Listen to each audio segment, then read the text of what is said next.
Hello friends, मैं doctor आशु अग्रवाल आपका बहुत बहुत स्वागत करता हूं अपने यूट्यूब चैनल में।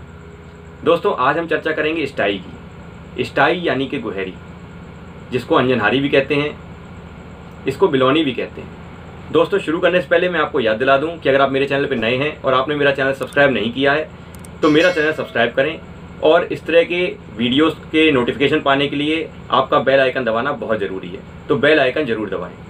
तो दोस्तों, शुरू करते हैं स्टाई यानी कि गुहेरी की होम्योपैथिक ट्रीटमेंट।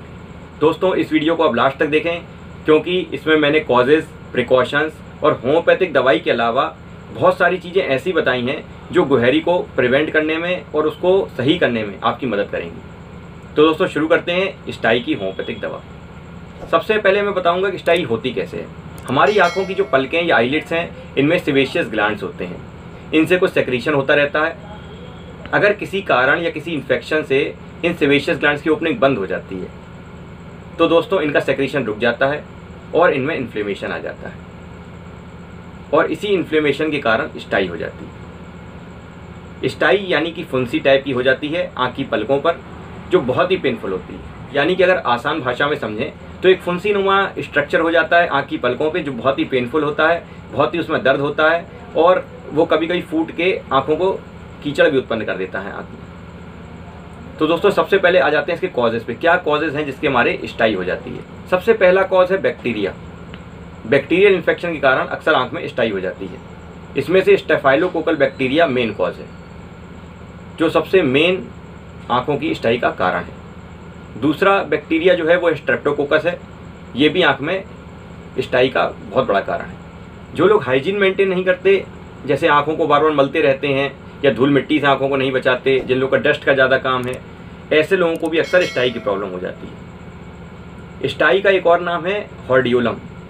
ये मेडिकल टर्म है, इसको बहुत से लोग हॉर्डियोलम भी बोलते हैं। स्टाई दो प्रकार की होती है, इंटरनल भी हो सकती है, एक्सटर्नल भी हो सकती है। पलक के अंदरूनी हिस्से पे भी हो सकती है और पलक के बाहरी हिस्से पे भी हो सकती है। दोनों साइड हो सकती है, लेफ्ट आँख या राइट आँख दोनों में हो सकती है, और अपर या लोअर आईलिड किसी में भी हो सकती है।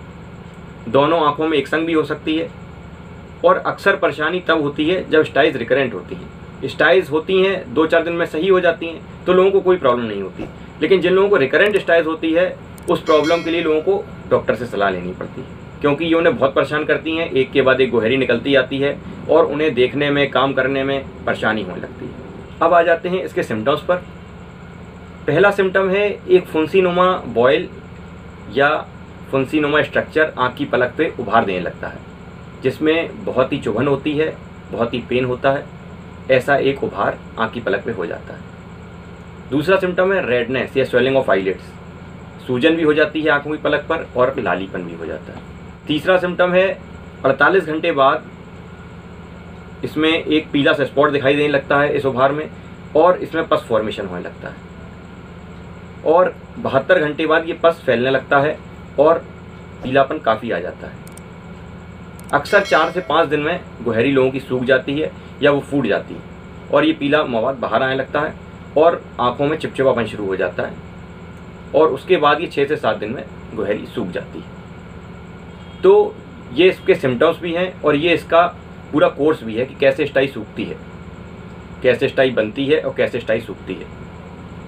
अब आ जाते हैं इसके प्रिकॉशंस पे। दवाइयाँ बताने से पहले मैं आपको प्रिकॉशंस बताऊंगा, क्योंकि होम्योपैथिक ट्रीटमेंट के साथ साथ प्रिकॉशंस बहुत ज़रूरी है। तो पहला प्रिकॉशन है बार बार आँखों को पानी से धोना है। दूसरा प्रिकॉशन है आँखों को मलना नहीं है। तीसरा प्रिकॉशन है गुहेरी को फोड़ना नहीं है। चौथा प्रिकॉशन है गुहेरी को खुजलाना नहीं है या मलना नहीं है, दबाना नहीं है।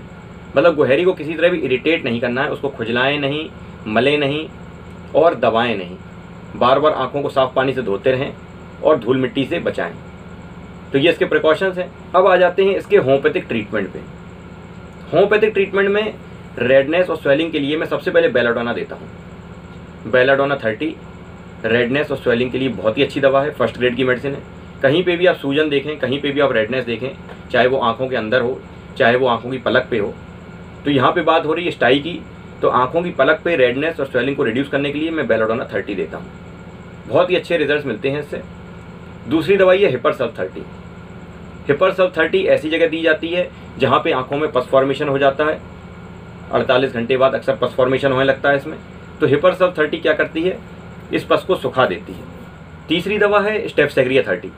स्टेप्सेग्रिया 30 गुहैरी की या स्टाई की एकदम स्पेसिफिक दवा है। कहीं भी आप स्टाई का जिक्र आता है तो स्टेप्सेग्रिया 30 को प्रिस्क्राइब कर दिया जाता है। बहुत ही स्पेसिफिक दवा है स्टेप्सेग्रिया 30। बहुत ही अच्छे रिजल्ट्स हैं स्टेप्सेग्रिया 30 के, चाहे अपर आईलिड्स पे हो, चाहे लोअर आईलिड्स पे हो, चाहे रिकरेंट टेंडेंसी हो, स्टेप्सेग्रिया 30 बहुत ही अच्छी दवा है। एक दवा है पल्सेटिला 30। पल्सेटिला 30 वहाँ पे दी जाती है जहाँ पे गुहैरी या स्टाई अपर आईलिड्स पे होती है। जो लोग रेगुलर टी ड्रिंकर्स हैं, बहुत ज़्यादा चाय पीते हैं, जिन लोग का अक्सर पेट खराब रहता है, जिन लोग को गैस की शिकायत बहुत ज़्यादा हो जाती है, जिन लोग को चिकना तला खाने की बहुत ज़्यादा आदत है, ऑयली फूड खाने की बहुत ज़्यादा आदत है और ऑयली फूड उनको हजम नहीं होता, ऐसे लोगों को पल्सेटिला 30 बहुत ज़्यादा फ़ायदा करती है।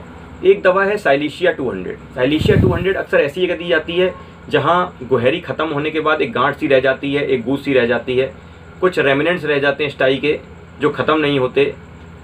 कई बार उसकी गांठ को ख़त्म करने के लिए साइलिशिया 200 की 1-2 खुराकें देनी पड़ती हैं। अगली दवाई है कैलकेरिया फ्लोर 6X।